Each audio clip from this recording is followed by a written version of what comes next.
What's up, guys? It's J Lobos coming back to you on another episode, and on today's topic I wanted to talk to you guys out there who are actually looking to maybe go into your own business venture, or probably a business owner, and you maybe have questions about how business credit works. And I actually had a client this week, business owner, having these questions and concerns, and I said, you know what, let me go ahead and pop out a video, share some information with you guys out there. So I wanted to go ahead and just share a little bit of information of how real business credit actually works. And as a matter of fact, being obviously the owner of Budworth Strategies, that was a product and a service that we used to offer. It's a very tedious service, and given the fact that our bread and butter is credit repair on the personal side, we don't do business credit credit repair because of rules and regulations and how things actually work. And this is why I wanted to go ahead and make this video, just to share some information. So if you guys are out there wondering how to build business credit, if you could repair your own business credit, if it's even possible to repair business credit, this is why I wanted to go ahead and share that with you. So a few things out here. First things first, obviously going back and thinking about what business credit really is. And one thing that I always go ahead and tell my clients of how, when I started my own business, in this particular case with Budworth Strategies, and I wanted to go ahead and establish business credit, going through the whole process of knowing what the rules and regulations are, because that's one thing. Just like on the personal side, there is rules and regulations like the Fair Credit Reporting Act, the Fair Debt Collections Practice, the Privacy Act, Telephone Practice Act. So there's so many different rules and regulations. What happens is that when you start thinking about business credit, you have to think about what exactly happens on the personal side and how it actually impacts you on the business side. So what happens is that there is rules and regulations like the Fair Credit Reporting Act, and that act actually was amended back in 1971, stating that everything on your credit report had to be verifiable, accurate, and complete.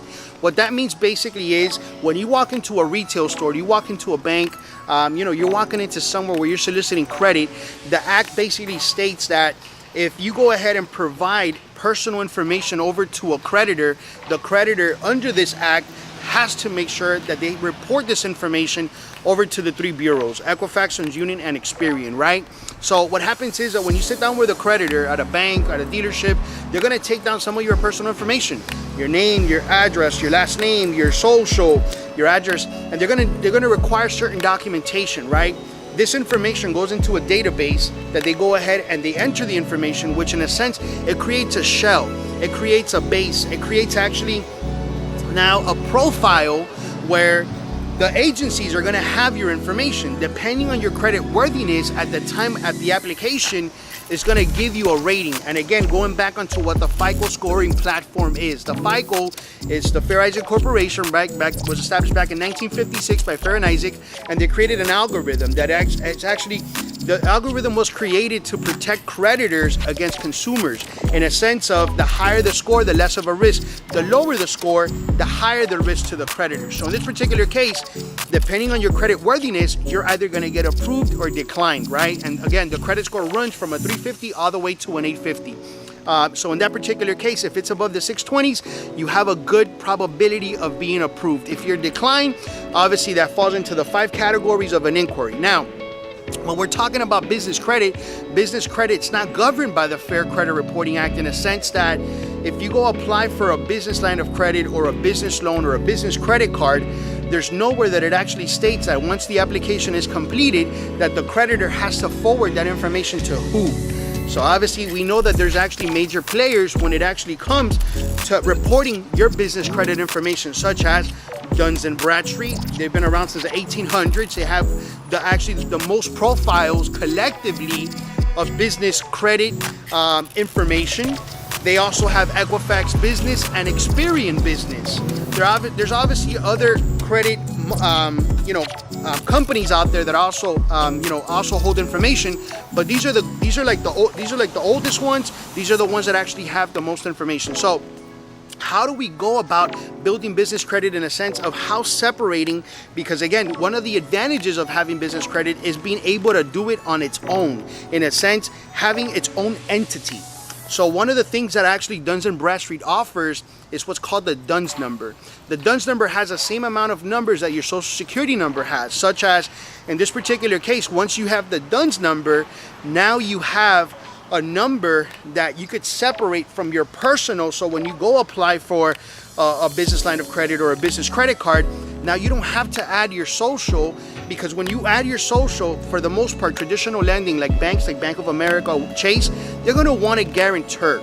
They're going to want something that's going to, an individual that's going to be put in place in case that debt defaults. They're going to want a person, an individual. So, but what happens is when you have a DUNS number is requested through the Duns & Bradstreet website, by the way. And what happens is that DUNS number doesn't come with anything. It's kind of like having your social for the first time ever. Guess what? In that particular case, me working in banking, I was a business banker for Bank of America for 6 years, and I would literally have people that would come from different countries, especially Venezuela, at the time a few years ago when they were having the whole Civil War thing, situation going on. We would have a lot of people that would come by wanting to establish credit. They would get a social, and it's something that I would always tell clients. Having a social with no history is a good credit. Why? Because there's no blemish, there's nothing negative. What happens is, the same thing happens with the Duns & Bradstreet number. The problem with that is that there's nothing affiliated with that number. So then this is where you guys out there have to do your due diligence, have to do your homework, have to do your research of how to establish business credit. For you guys out there actually checking this video, go ahead and subscribe. For those that actually subscribe, send me an email notification. I'm gonna go ahead and email. I'm gonna leave my email below this. I actually have a lot of material that I could provide to you guys, and I'm gonna give it to you guys for free on how to establish business credit from the beginning all the way to the end. A lot of material so that you guys can go ahead and take advantage of that. But going back to what I was saying, once you have that DUNS number, you have to start by establishing personal information. So in a sense, as a matter of fact, Duns & Bradstreet offers a service where you contact them and then they start embedding information in there, such as for you guys out there having a legitimate operation, having a business. Now you have a merchant account, you have operating expenses, you have utilities. You want to go ahead and submit all that information to Duns & Bradstreet, to Equifax, and to Experian Business, so that guess what? It creates the same type of shell as when you went into a bank and you gave all that personal information, and the Fair Credit Reporting Act said that that information had to be sent over to the bureaus. Unfortunately, since that doesn't happen on the business credit aspect of it, you have to do it yourself. So now once you have your DUNS number, which is one of the first steps to separating personal and business, and you start providing them the utilities, all the expenses, then you start building a base. It's kind of like leveling off, right? At the same time, once that base is created, now you could start establishing credit similar to the personal, that when you had to come up with out of pocket on a fully secured credit card, you're gonna have to do the same thing. But instead of doing a secure credit card on the business aspect of it, looking for things such as net 30 accounts, net 60 accounts, net 90 accounts. As a matter of fact, Quills, Staples, all these companies offer net 30 accounts, in a sense that you're gonna go ahead and open a line of credit exclusively with them, and they're gonna give you a certain amount of time for you to go ahead and pay that back.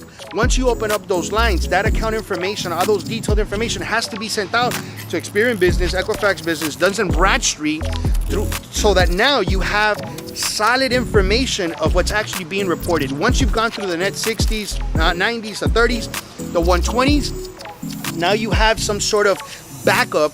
And again, your credit score on the business runs from a 0 to 100.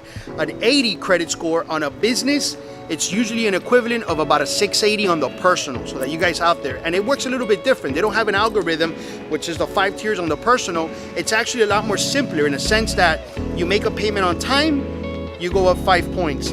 You make a payment 15 days before the due date, you went up 20 points. You miss a payment, you drop 10. But guess what? Next month, if you make your payments ahead of time, then you recoup those points. So it's actually even a much easier structure when looking to actually have a higher credit score on the business. So for you guys out there, once you set up the net 30s, I actually have some information that I could go ahead and forward over to you guys on how to establish a secure business credit card. As a matter of fact, I have the link.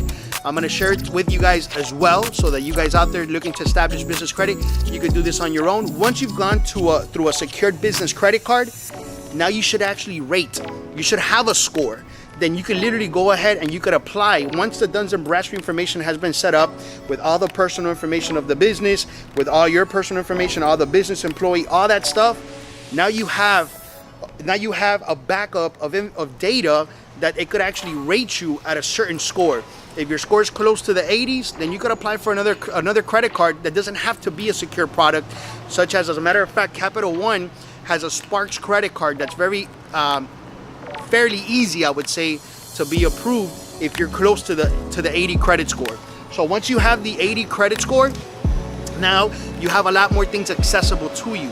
So now you've gone from a net 30 accounts to the secure credit card to the unsecured credit cards, and now you can start looking at things maybe like a business line of credit, those type of things. Do keep in mind, guys, in order for you to be eligible through traditional lending, lines of credits, things like that, you do have to have a certain amount of time.